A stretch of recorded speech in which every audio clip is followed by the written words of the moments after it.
আসসালামু আলাইকুম ওৰহমতুল্লাহি ওবাৰাকাতু। এজন ভাই প্ৰশ্ন কৰেছে, তেওঁ কৈছে যে হুজুৰ মোৰ স্ত্ৰী 2 মাহৰ প্ৰেগনেণ্ট আছিল, 2 মাহৰ গৰ্ভৱতী আছিল। এতিয়া মোর স্ত্রী ওষুধ খাই এই গর্ভ নষ্ট করে দিছে, বাচ্চা নষ্ট করে দিছে। এতিয়া মোর করণীয় কি? মনত রাখিব, শাদীত ওজৰবিহীন গর্ভ নষ্ট করে দিয়া, বাচ্চা নষ্ট করে দিয়া দুরুস্ত নহয়। শাদীত ওজর কি? কোনো মুসলমান মাহিরিন মুত্তাকি ডক্টরে যদি কয় যিজন মহিলা গর্ভধারণ কৰি আছে এইজন মহিলাক যদি কয় যে তোমার স্বাস্থ্য বয়া, তোমার স্বাস্থ্য একদম কমজোর, তোমার শরীরের স্বাস্থ্য, তোমার শরীর একদম কমজোরি, তুমি যদি এতিয়া পেটত বাচ্চা রাখা তেনেহলে তুমি তোমার জানৰ খাতৰা আছে, বা আগৰ যেটো বাচ্চা আছে, আগতে এটা বাচ্চা আছে তাৰ স্বাস্থ্য একদম কমজোৰি, আৰু যদি এতিয়া পেটত বাচ্চা ৰাখে তে মাকৰ গাখীৰ শুকাই যাব, আগৰ বাচ্চাটোৰ সেহত কমজোৰি হৈ যাব। এনেকে ওজৰৰ কাৰণে, শাদীত ওজৰৰ কাৰণে, জানৰ খাতৰাৰ কাৰণে, কমজোৰিৰ কাৰণে, একদম কমজোৰিৰ কাৰণে, বা আগৰ বাচ্চাৰ সেহত খাৰাপ হৈ যাব, এনেকে কমজোৰি, এনেকে ওজৰৰ কাৰণে মাহিৰিন মুসলমান মুত্তাকি ডক্টৰে যদি কয় যে তুমি বাচ্চা ঘিৰাই দিয়া, তেতিয়া ফোকাহাসকলে 4 মাহৰ আগতে এনে 1 মাহ 20 দিনৰ আগে তেতিয়া ইস্কাতে হামল নষ্ট কৰাৰ কাৰণে ফোকাহাসকলে ইজাজত দিছে। মনত ৰাখিব, সকল বাচ্চার যেতিয়া সকল শুরুত বনি যায় তেতিয়া যদি ইস্কাতে হামল করে তার কারণে তওবা ইস্তেগফার জরুরি। আৰু যদি বাচ্চা ৰুহ ফোকাৰ পিছত, ৰুহ ঢালাৰ পিছত, বাচ্চাৰ ভিতৰত যেতিয়া 4 মাহৰ পিছত বাচ্চাৰ ৰুহ ঢালা হয়, আৰ বাচ্চাৰ ৰুহ ফুক দিয়াৰ পিছত যদি বাচ্চা হৰকত কৰা লাগে, লৰচৰ কৰে মাকৰ পেটৰ ভিতৰত, তেতিয়া যদি এই বাচ্চাক নষ্ট কৰি দেয়, গৰ্ভ নষ্ট কৰি দেয় এনেকুৱা হালতত, তেতিয়া সেই মহিলাৰ ওপৰত কাফাৰা লাজিম হৈ যায়। কাফাৰা লাজিম মানে তাৰ উপৰ এটা গোলাম আজাদ কৰিব লাগিব। ইয়াতেতো আমাৰ ইফালে গোলাম নাপায়, মুছলছল 2 মাহ ৰোজা ৰাখিব লাগিব মুসলমান, তেতিয়া কতলৰ হুকুমত আহি যায়। কতল, এইজন মহিলা 4 মাহৰ পিছত বাচ্চাৰ ৰুহ ফোকা হয়, আৰ ৰুহ ফোকাৰ পিছত বাচ্চা যদি হৰকত কৰে, সেই সময়ত যদি মহিলা গৰ্ভ নষ্ট কৰি দেয় তেনেহলে এই মহিলা কতল কৰিছে। আৰ এই মহিলাৰ কাৰণে মুসলছল 2 মাহ ৰোজা ৰাখা জৰুৰি, বুঝি পাইছে? আৰু বহুত মহিলা আছে 2-3টা বাচ্চা হওয়াৰ পিছত এনেকুৱা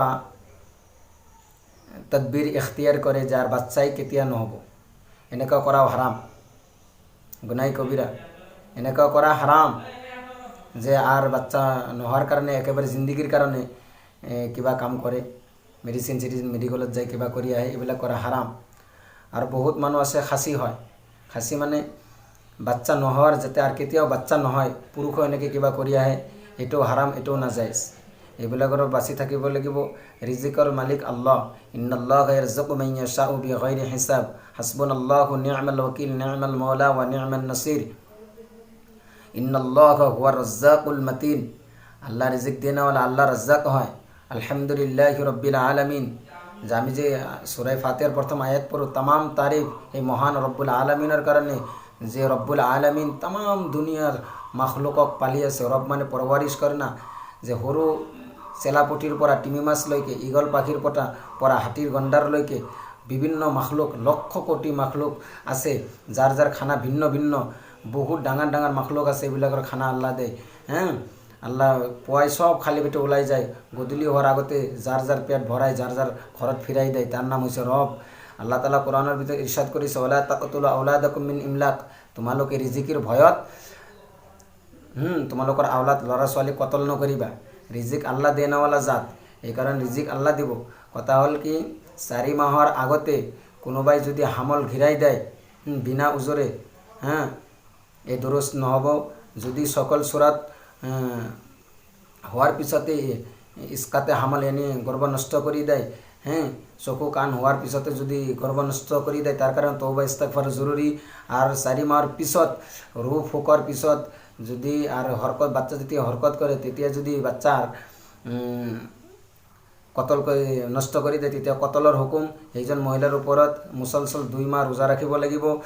আৰু এটা বাচ্চা হোৱাৰ পিছত এনেকৈ মেডিচিন খাওয়া বা এনেছে কিবা কৰি দিয়া যে আৰ কেতিয়াও জিন্দগীত আৰ কেতিয়াও বাচ্চা নহ'ব, এনেকৈ কৰা হাৰাম, গুনাহ কবিৰা। আৰু মৰ্দৰ কাৰণেও যে এনেকৈ মেডিকেলত যায় কিবা এটা ৰোগ কাটি দেয় বুলি, সেই ৰোগ যাতে আৰ কেতিয়াও বাচ্চা নহ'ব, হ্যাঁ, সেনেকৈ কৰাও হাৰাম। আল্লাহ আমালোকক সৃষ্টি কৰিছে, আমি পেটত থাকাতে মাৰ স্থানত আমাৰ কাৰণে খানা ৰিজিক আল্লাহ যোগাৰ কৰিছে। আল্লাহ মায়েৰ পেটতো খানা খিলাইছে, এই কাৰণে ৰিজিক দেনাওয়ালা জাত আল্লাহ হয়, এইটো ইকিন কৰিব, আল্লাহ দেনাওয়ালা। 3 নম্বৰ কথা, আৰু এজন প্ৰশ্ন কৰিছে যে স্বামী ইন্তেকাল হোৱাৰ পিছত নাকৰ কিবা লগাই সেইবিলাক বা কাণৰ গলৰ মালা হার এইবিলাক খুলব লাগে নেকি? এইবিলাক খুলব লাগে। যার স্বামী ইন্তেকাল করেছে তার ইদ্যত হল 4 মাহ 10 দিন। والذين يتوفون منكم يذرون أزواجا يتربصن بأنفسهن أربعة أشهر وعشرا। 4 মাহ 10 দিন ইদ্যত হল। কথা হল ইয়াতে কেনেকৈ ইদ্যত পালন কৰিব, মুখত ক্ৰীম চিৰিম যাতে নালাগায়, কাণৰ নাকৰ গলৰ এইবিলাক অলংকাৰ খুলব লাগিব, আৰু ভাল কাপড় যে আকৰ্ষণীয় কাপড় যাতে নিপিন্ধে, আৰু চকুত সুৰমা যাতে নালাগায়, জিনতৰ কাৰণে যাতে মাথাত তেল নালাগায়, ঘৰৰ পৰা যাতে বাহিৰত নাযায়, জৰুৰত হ'লে যাব পাৰিব, হা, জৰুৰত হ'লে যাব পাৰিব। তো কথা হ'ল কি, যাতে কোনো জিনাত এখতিয়াৰ নকৰে, জিনত যিটো কৰিলে আকৰ্ষণ হয়, হা। আল্লাহ সুবহানাহু ওয়া তাআলা আমালোকক সহি মাসলার উপরত আমল করার তৌফিক দান করক। হাজা মা ইনদি, আল্লাহু আ'লাম।